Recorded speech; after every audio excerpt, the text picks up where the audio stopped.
This thing the time-traveler held in his hand was a glittering metallic framework, scarcely larger than a small clock and very delicately made. There was ivory in it and some transparent crystalline substance. And now I must be explicit, for this that follows, unless his explanation is to be accepted, is an absolutely unaccountable thing. He took one of the small octagonal tables that were scattered about the room and set it in front of the fire with two legs on the hearthrug. On this table he placed the mechanism. Then he drew up a chair and sat down. The only other object on the table was a small shaded lamp, the bright light of which fell upon the model. There were also perhaps a dozen candles about, two in brass candlesticks upon the mantel and several in sconces, so that the room was brilliantly illuminated. I sat in a low armchair nearest the fire, and I drew this forward so as to be almost between the time-traveler and the fireplace. Philby sat behind him, looking over his shoulder. The medical man and the provincial mayor watched him in profile from the right, and the psychologist from the left. The very young man stood behind the psychologist. We were all on the alert. It appears incredible to me that any kind of trick, however subtly conceived and however adroitly done, could have been played upon us under these conditions. The time-traveler looked at us, and then at the mechanism. "Well," said the psychologist. "This little affair," said the time-traveler, resting his elbows upon the table and pressing his hands together above the apparatus, "is only a model. It is my plan for a machine to travel through time. You will notice that it looks singularly askew, and that there is an odd twinkling appearance about this bar, as though it were in some way unreal." He pointed to the part with his finger. "Also, here is one little white lever, and here is another." The medical man got up out of his chair and peered into the thing. "It's beautifully made," he said. "It took 2 years to make," retorted the time-traveler. Then, when we had all imitated the action of the medical man, he said, "Now, I want you clearly to understand that this lever, being pressed over, sends the machine gliding into the future, and this other reverses the motion. This saddle represents the seat of a time-traveler. Presently, I am going to press the lever, and off the machine will go. It will vanish, pass into the future time, and disappear. Have a good look at the thing.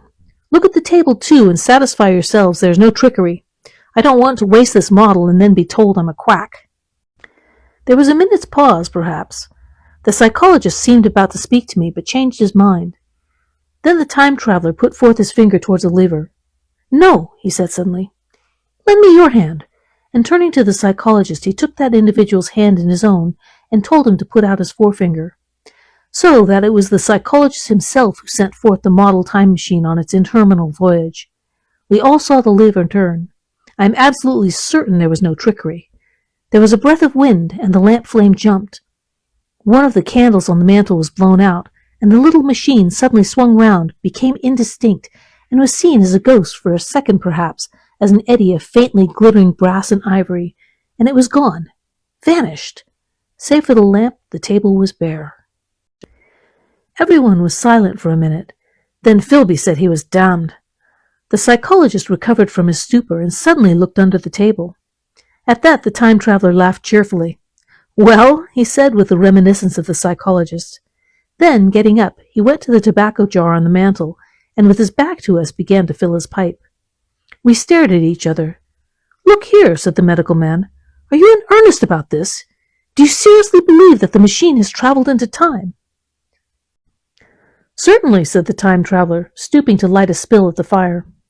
Then he turned, lighting his pipe, to look at the psychologist's face. The psychologist, to show that he was not unhinged, helped himself to a cigar and tried to light it uncut. "What is more, I have a big machine nearly finished in there," he indicated the laboratory. "And when that is put together, I mean to have a journey on my own account." "You mean to say that that machine has travelled into the future?" said Philby. "Into the future or the past? I don't for certain know which." After an interval, the psychologist had an inspiration. "It must have gone into the past if it has gone anywhere," he said. "Why?" said the time-traveler. "Because I presume that it has not moved in space, and if it travelled into the future, it would still be here all this time, since it must have travelled through this time." "But," said I, "if it travelled into the past, it would have been visible when we came first into this room, and last Thursday when we were here, and the Thursday before that, and so forth." Serious objections, remarked the provincial mayor with an air of impartiality, turning towards the time traveler. Not a bit, said the time traveler, and to the psychologist, you think? You can explain that. It's presentation below the threshold, you know. Diluted presentation. Of course, said the psychologist and reassured us. That's a simple point of psychology. I should have thought of it. It's plain enough and helps the paradox delightfully. We cannot see it, nor can we appreciate this machine any more than we can the spoke of a wheel spinning or a bullet flying through the air. If it is traveling through time 50 times or 100 times faster than we are, if it gets through a minute while we get through a second, the impression it creates will of course be only 1/50th or 1/100th of what it would make if it were not traveling in time. That's plain enough. He passed his hand through the space in which the machine had been. You see, he said, laughing. We sat and stared at the vacant table for a minute or so. Then the time traveler asked us what we thought of it all. It sounds plausible enough tonight, said the medical man, but wait until tomorrow. Wait for the common sense of the morning.